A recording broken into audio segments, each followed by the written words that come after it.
오늘 하나님께서 우리에게 주시는 또 삶의 지혜이고 교훈입니다.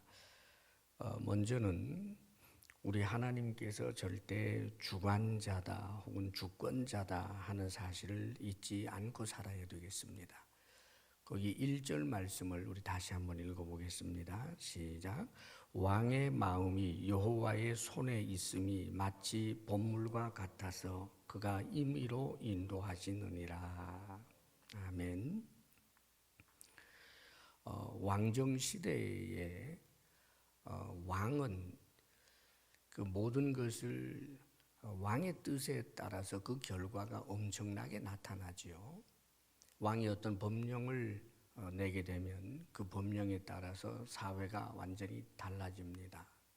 또 왕이 전쟁을 일으킬 수도 있고 또 왕이 원하는 뜻을 따라서 무엇이든지 하게 되면 일반 백성들에게 그 영향력이 얼마나 큰지 몰라요. 자, 그런데 오늘 성경에 보면 왕의 마음이 왕이 나름대로는 이것도 하고 저것도 하는 왕이 제 마음대로 하는 것 같지만 여호와의 손에 있음이 마치 봇물과 같아서 그가 임의로 인도하시느니라 그러십니다. 그러니까 봇물, 이 수로에 있는 물이라든지 저수지의 물을 당겨서 농부가 임의대로 농작물에 이리도 저리도 보낼 수 있는 것처럼 왕의 그 마음을 하나님께서 당신의 뜻대로 임의대로 주관하신다. 그렇게 말씀하시는 거예요. 자, 그렇기 때문에 우리가 초점을 어디에 맞추느냐가 참 중요합니다. 왕의 마음에 초점을 맞추게 되면 왕의 눈치만 보아야 하고 또 왕의 마음이 항상 나를 사랑하거나 나를 위한 마음이 아니기 때문에 이 불안하기 짝이 없는 것입니다. 우리가 이 세상 살면서 어디에 초점을 맞추고 살아야 할까? 자, 성경에 보면 이 왕이 제 마음대로 갑자기 없던 법을 낸 적이 있습니다. 이를테면은 그 다니엘서라든지 이런 데 보게 되면 왕이 없던 법령을 내서 그동안 신앙생활 하는데 별로 어려움이 없었는데 갑자기 우상을 만들어 놓고 거기에 와서 절하라. 절하지 아니하면 죽인다. 이런 법령을 갑자기 내게 되지요. 또 어떤 경우에는 기도하는 일들, 이제 페르시아에서도 있었던 일입니다만은 바사 왕국이 막 되면서예요. 다리오 왕이죠. 자, 그럴 때도 나를 정해놓고 한 달 기간 안에는 자기가 섬기는 신에게 기도하지 말고 오직 여호와를 위해서만 기도하라. 이 다리오 왕 시대에도 그런 일이 있었어요. 그런데 우리가 초점을 어디에 맞춘 사람이 승리했느냐 하면 하나님께 맞춘 사람입니다. 분명히 왕이 하는 일이지만 그러나 하나님께서 그 일을 일어나도록 허락하신 것이기 때문에 그것을 두려워하지 않고 하나님께서 기뻐하시는 일에 초점을 맞추게 되면 그 환경이 오히려 그에게 더 큰 유익이 되어버리는 법입니다. 그러므로 사랑하는 여러분, 왕의 마음이 여호와의 손에 있기 때문에 오늘날 우리가 이 세상에 일어나고 있는 여러 가지 환경들이 있습니다. 어떤 일들이 일어나게 되지만 그 일 때문에 그 일에 초점을 맞추어서 두려워서 사는 사람들이 되지 말고 하나님께 초점을 맞추는 것입니다. 그렇다면 하나님께 초점을 맞춘다는 것은 하나님의 말씀에 초점 맞추는 거예요. 그 환경에만 순응하는 것이 능사가 아니고 하나님께 초점을 맞추면 하나님께서 오히려 그 일들을 우리에게 큰 유익으로 만들어 주신다. 우리에게 오늘도 절대 주권자 되시는 하나님께 소망 삼고 사실 수 있기를 주의 이름으로 축복합니다.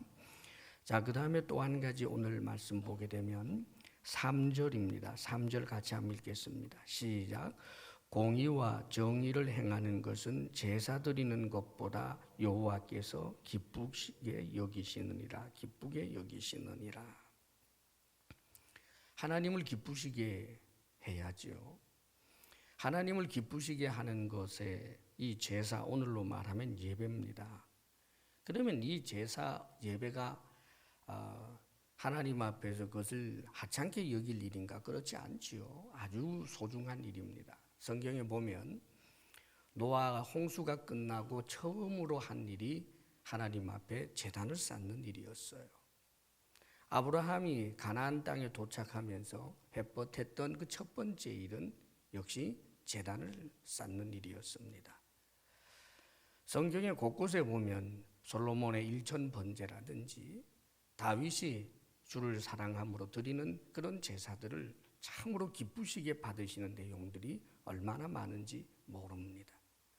자, 그런데 이 제사가 정말 하나님을 기쁘시게 여기시는 제사가 되려면 공의와 정의를 행하는 그 연장선상에 있어야 된다는 뜻이에요. 다시 말하면 이 말씀은 하나님을 예배하지 않아도 된다, 제사 드리지 않고 공의와 정의를 행하기만 하면 된다, 이런 뜻이 아닙니다. 공의와 정의를 행한다라고 하는 것은 내 소견에 옳은 대로 하는 그런 정의지심이 아니에요.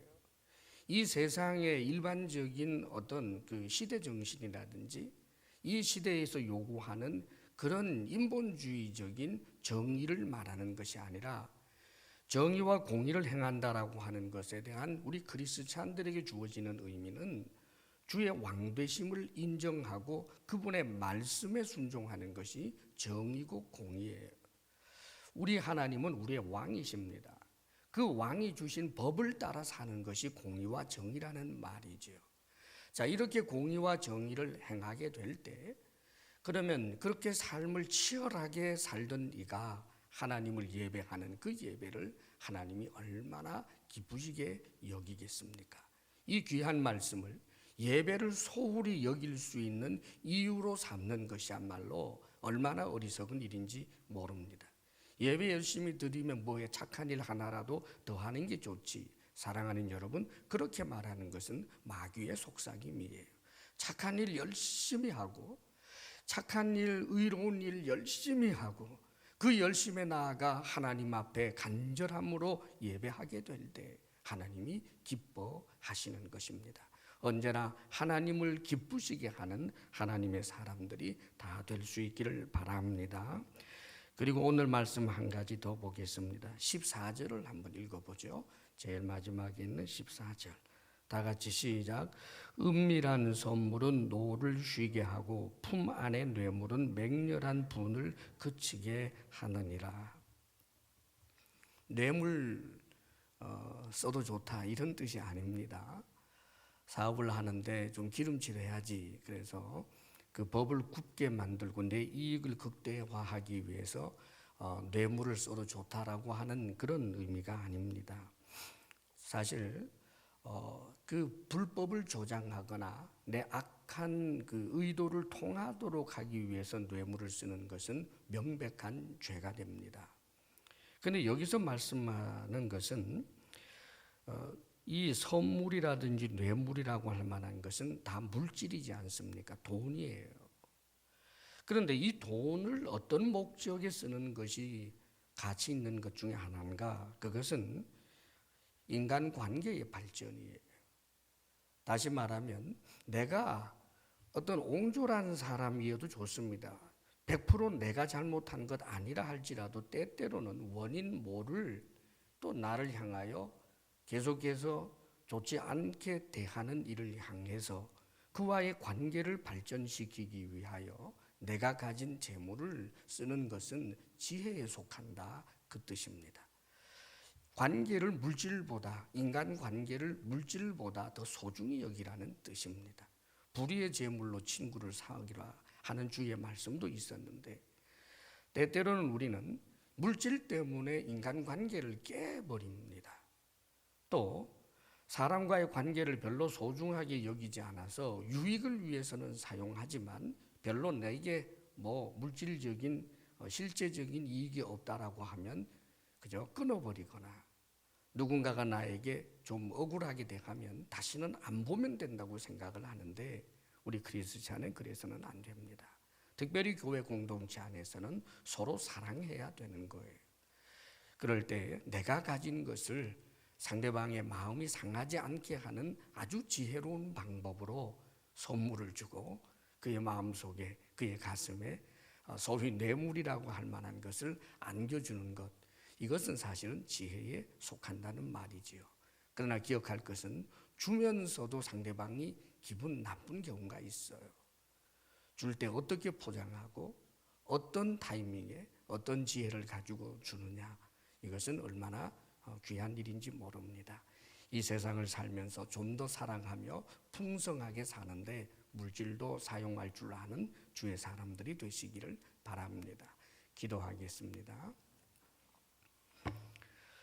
거룩하신 아버지 하나님, 우리가 사는 세상 내 마음대로 내 뜻대로 되지 않지만 그러나 권력 있는 자, 이 세상에 힘 있는 자의 뜻대로 하는 것도 아님을 알게 하여 주옵소서. 아버지 하나님, 세상이 제 마음대로 하는 것 같지만 하나님께서 임의로 인도하심을 믿고 우리를 향한 선하시고 좋으신 하나님을 믿고 초점을 맞추고 용기를 내게 하여 주시고 하나님을 기쁘시게 하는 일에 더욱 힘써 하나님을 예배하되 우리의 삶을 하나님께서 기뻐하실 만한 삶으로 아버지여 영광을 돌리게 하여 주시옵소서. 하나님께서 우리에게 주신 물질로 사람들을 섬기며 복되게 할 줄 아는 지혜로운 자가 되게 하여 주옵소서. 오늘도 아버지 하나님께서 허락하신 한날을 주 안에서 살고자 합니다. 거룩하신 하나님, 한순간도 하나님 잊어버리는 일 없게 하여 주옵소서. 죄와 결탁하지 않게 하여 주옵소서. 사랑하는 우리 성도들을 주님께서 지켜주셔서 눈동자처럼 보호하여 주시고 코로나와 각종 질병과 사건 사고에서부터 지켜주옵소서. 우리 성도들의 각 가정을 사방의 평강으로 은혜 베풀어 주옵소서. 수고한 땀의 열매를 풍성히 얻도록 일터에도 복을 더하여 주옵소서. 우리의 자녀들의 믿음을 견고케 하소서. 예수님 이름으로 기도하옵나이다. 아멘.